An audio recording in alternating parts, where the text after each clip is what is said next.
Majelis Kehormatan Mahkamah Konstitusi atau MKMK akan memutuskan sidang etik terhadap Ketua MK Anwar Usman terkait dengan putusan MK soal usia minimum Capres-Cawapres. Menurut rencana, putusan etik akan dibacakan pada hari ini. Hari ini, Saudara, MKMK telah menggelar kemarin, Saudara, MKMK ini sudah menggelar rapat tertutup untuk merundingkan isi putusan yang akan dibacakan pada hari ini. Majelis Kehormatan Mahkamah Konstitusi mengklaim telah mencapai kesimpulan.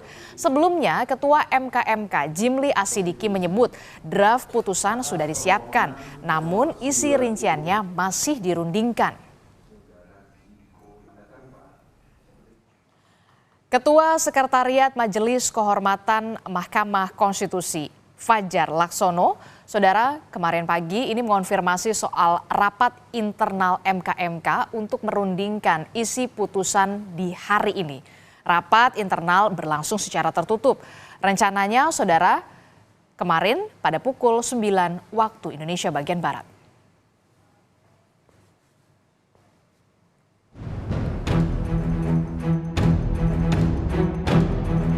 Majelis Kehormatan Mahkamah Konstitusi akan membacakan putusan etik terhadap Ketua MK Anwar Usman dan hakim lain terkait batas usia Capres dan Cawapres. Anwar Usman dan hakim lain dilaporkan diduga melanggar etik dan MKMK diminta menjatuhkan sanksi. Menyikapi hal ini, Menko Polhukam Mahfud MD menyerahkan sepenuhnya keputusan kepada Majelis Kehormatan Mahkamah Konstitusi. Mahfud meyakini MKMK mampu menangani dugaan pelanggaran etik yang dilakukan oleh hakim MK. Ya, kita tunggu aja. Saya percaya pada kredibilitas Pak Jimli. Apapun putusannya nanti kita tunggu dan tunggu juga reaksi publik akan menentukan juga. Berarti putusan 90 bisa dianulir dong, Pak? Dan konsekuensinya apa? Tunggu besok aja.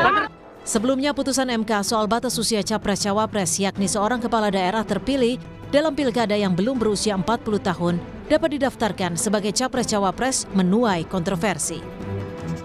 Atas putusan tersebut, Ketua MK Anwar Usman dan hakim lain dilaporkan ke Majelis Kehormatan MK.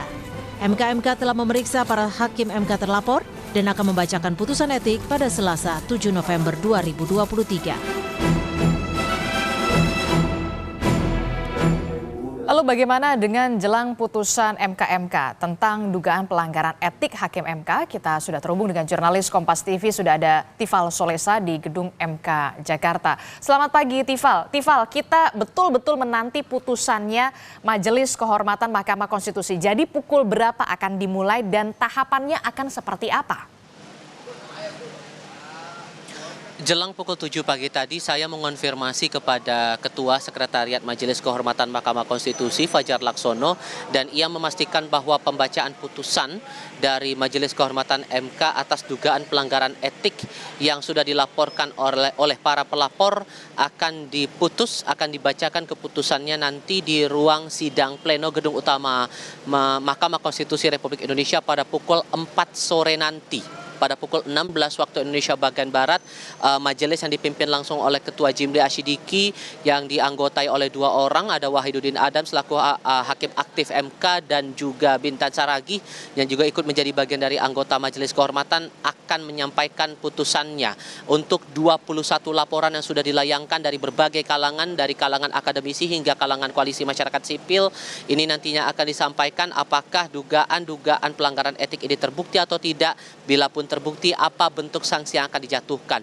Perlu diingat lagi bahwa sebelum sampai pada momen pembacaan putusan ini, Majelis Kehormatan ini sudah melakukan yang namanya rapat Majelis Kehormatan yang berlangsung secara tertutup. Sebetulnya ini juga sudah tertuang dalam Peraturan Mahkamah Konstitusi nomor 1 tahun 2023 yang pada intinya rapat yang berlangsung tertutup ini adalah bentuk untuk majelis ini memformulasikan rumusan dari putusan yang akan dibacakan pada hari ini atau yang akan dibacakan pada sore nanti berkaitan langsung dengan laporan dari para pelapor, kemudian argumentasi dari pihak pelapor, poin-poin penting apa saja disampaikan, diperkuat lagi dengan bukti-bukti dari keterangan saksi maupun juga ahli yang dibawa oleh para pelapor, plus ditambah dengan keterangan dari para terlapor dan juga hakim-hakim konstitusi yang berhubungan langsung dengan dugaan pelanggaran etika dilaporkan oleh para pelapor ini.